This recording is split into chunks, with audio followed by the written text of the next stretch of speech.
ഓം നമോ ഭഗവതേ വാസുദേവായ.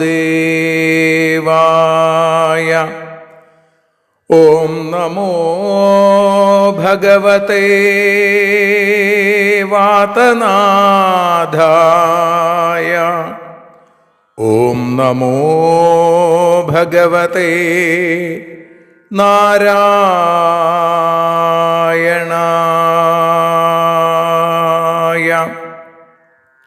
ഏവർക്കും നാരായണീയ മധുരം ആസ്വദിക്കാൻ ഒരിക്കൽ കൂടി സ്വാഗതം.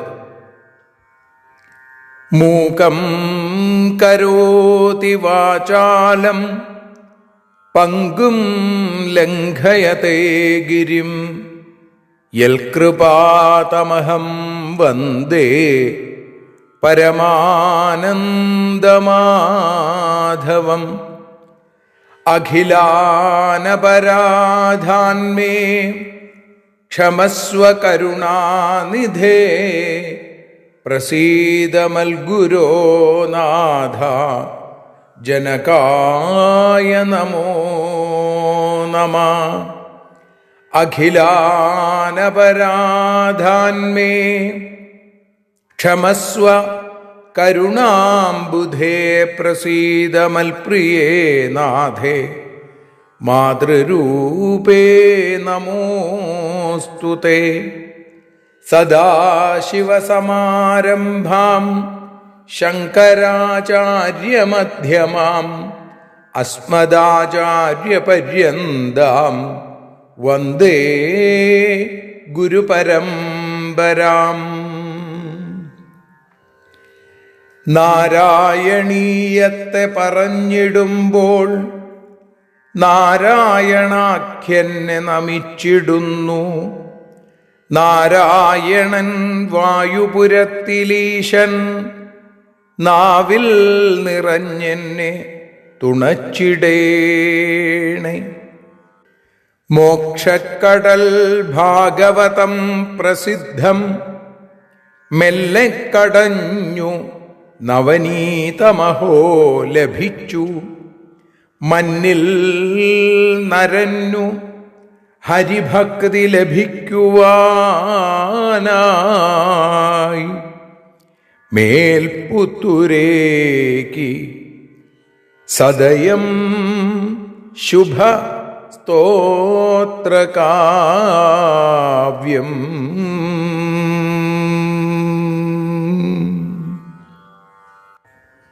ഇത്തരത്തിൽ പൊന്നുഗുരുവായൂരപ്പനെ സ്തുതിക്കുന്ന, അതുകൊണ്ട് തന്നെ സ്തോത്രകാവ്യമായ ശ്രീമന്നാരായണീയം, അതിനെ നാം ആസ്വദിച്ചു തുടങ്ങിയിട്ട് ഇന്ന് 168 ദിവസം. ശ്രീമന്നാരായണീയത്തിലെ 168 ശ്ലോകം, അതായത് 16 ദശകത്തിൽ 10 ശ്ലോകമാണ് നമ്മൾ ഇന്ന് വിചാരം ചെയ്യുന്നത്. അതോടുകൂടി ഈ ദശകം പൂർത്തിയാവുകയാണ്. ദക്ഷയാഗ കഥയാണ് ഇന്നലെ നാം തുടങ്ങിയത്. അതിൻ്റെ ബാക്കി ഭാഗമാണ് ഇന്ന് നമ്മൾ കേൾക്കുന്നത്. പതിവ് പോലെ ആദ്യം ശ്ലോകം, പിന്നീട് അതിൻ്റെ അർത്ഥം, പിന്നീട് മനന രൂപത്തിൽ വീണ്ടും ഒരിക്കൽ കൂടി ശ്ലോകം ചൊല്ലി ശ്രീഹരിയം വഞ്ചിപ്പാട്ടിൻ്റെ ഈണത്തിൽ പാടി നമുക്ക് ഭഗവത്പാദങ്ങളിൽ ആദരപൂർവം സമർപ്പിക്കാം.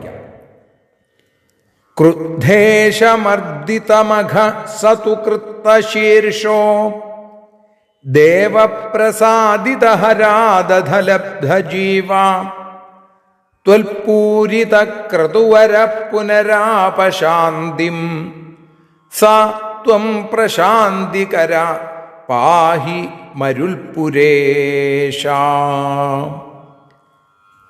സതു ക്രുദ്ധേശമർദിതമഘ കൃത്തശീർഷ അധ ദേവപ്രസാദിതഹരാൻ ലബ്ധജീവാ ത്വൽപൂരിതക്രതുവര പുനഃശാന്തിം ആപ ഹേ പ്രശാന്തികര മരുൽപുരേശ സ ത്വം പാഹി. സതു ക്രുദ്ധേശമർദിതമഘ കൃത്തശീർഷ. ആ ദക്ഷനാകട്ടെ കോപിച്ച ശിവനാൽ തകർക്കപ്പെട്ട യാഗത്തോടു കൂടിയവനായി. ക്രുദ്ധേശമർദ്ദിതമഖ കൃത്തശീർഷ, അതേപോലെ തന്നെ ആ ശിരസ് നഷ്ടപ്പെട്ടവനായി, ശിരച്ഛേദം ചെയ്യപ്പെട്ടവനായി.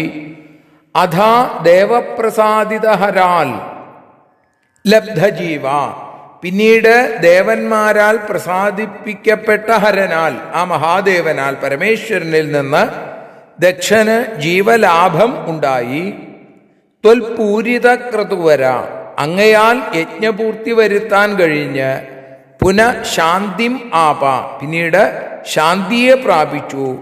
ഹേ പ്രശാന്തികര, എല്ലാവർക്കും പ്രകർഷേണയുള്ള ശാന്തി, പരമമായ ശാന്തി നൽകുന്ന ഗുരുവായൂരപ്പ. മരുൾപുരേശ സ ത്വം പാഹി, അങ്ങനെയുള്ള അവിടുന്ന് എന്നെ രക്ഷിക്കണേ. പാഹി മാം, അല്ലേ? സതീദേവി യോഗാഗ്നിയിൽ വെന്തു ചാമ്പലായപ്പോ, ദേഹത്യാഗം ചെയ്തപ്പോ മഹാദേവൻ ക്രുദ്ധനായി തൻ്റെ ജടയിൽ നിന്നൊരു സ്വരൂപത്തെ സൃഷ്ടിച്ചു, വീരഭദ്രൻ, അല്ലേ? അത്യുഗ്രമായ ആകാശത്തോളം ഉയർന്നു നിൽക്കുന്ന ആകാരവും കപാലമാലകളും നിരവധി കൈകളുമൊക്കെ ആയിട്ട് ആ വീരഭദ്രൻ മഹാദേവന്റെ നിർദ്ദേശപ്രകാരം ആ ശൈവ തേജസ് യജ്ഞം തകർത്തു, ദക്ഷന്റെ കഴുത്തറുത്തു. ദേവന്മാരുടെ സ്തുതി കേട്ട് പ്രസന്നനായ മഹാദേവൻ ദക്ഷന്റെ കണ്ഠത്തിൽ തൻ്റെ വാഹനമായ നന്ദികേശന്റെ ശാപത്തെ സത്യമാക്കിക്കൊണ്ട് ഒരു ആടിൻ്റെ തല വെച്ചുപിടിപ്പിച്ചു എന്നാണ്. ദക്ഷന് ജീവൻ തിരിച്ചു കിട്ടി. അങ്ങനെ ഭഗവത് പ്രസാദം കൊണ്ട് യജ്ഞം മുഴുമിപ്പിക്കാൻ ദക്ഷന് സാധിച്ചു. ആലോചിച്ചു നോക്കൂ, മഹാദേവനെ വീണ്ടും സ്തുതിച്ചു തുടങ്ങിയപ്പോഴാണ്, ഹരനെ സ്തുതിപ്പിച്ചപ്പോഴാണ് ഹരി വന്നതും ആ യജ്ഞപൂർത്തി വരുത്തിയതും. അങ്ങനെ ക്രോധം, ദംഭം മുതലായ ദോഷങ്ങളൊക്കെ നീക്കി ദക്ഷന് ഭഗവാൻ ശാന്തി കൊടുത്തു. ശ്രീമദ് ഭാഗവതം ചതുർത്ഥ സ്കന്ധത്തിൽ 2-ാമത്തെ അധ്യായം മുതൽ 7-ാമത്തെ അധ്യായം വരെ 6 അധ്യായങ്ങളെ കൊണ്ട് വർണ്ണിച്ച ദക്ഷയാഗ കഥ നാരായണീയത്തിൽ 2 ശ്ലോകം കൊണ്ട് വളരെ സംക്ഷേപിച്ച് സംഗ്രഹിച്ച് പറഞ്ഞിരിക്കുന്നു. ഒരിക്കൽ കൂടി നമുക്ക് ആ ദക്ഷന്റെ കഥയുടെ ആ 2-ാമത്തെ ശ്ലോകം ചൊല്ലാം, പിന്നീട് അതിൻ്റെ ഭാഷാഗാനം.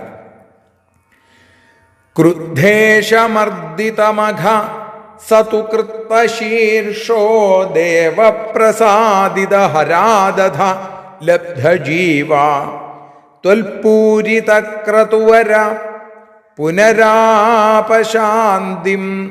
സത്വം പ്രശാന്തികര പാഹി മരുൽപുരേശ.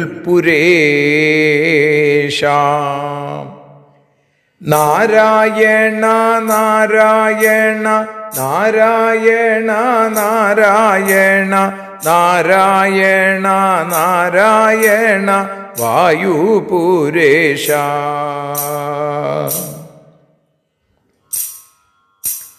കോപിഷ്ഠനായി പരമേശൻ ദക്ഷകളക്ഷേദം ചെയ്തു കോപശാന്തി വരുത്തിനാൻ ദേവസ്തുതികൾ. ദക്ഷനു ജീവലാഭവും യജ്ഞപൂർത്തിയും ലഭിച്ചു രക്ഷിക്കുക ശാന്തി നൽകും ശ്രീ മഹാവിഷ്ണു. നാരായണ നാരായണ നാരായണ നാരായണ നാരായണ നാരായണ ശ്രീ മഹാവിഷ്ണു. കായേന വാചാ മനസേന്ദ്രിയർവാ ബുദ്ധ്യാത്മനാ വാ പ്രകൃതേ സ്വഭാവാൽ കരോമി യദ്യൽ സകലം പരസ്മൈ നാരായണായേതി സമർപ്പയാമി. സർവത്ര നാരായണ നാമ സങ്കീർത്തനം. നാരായണ നാരായണ.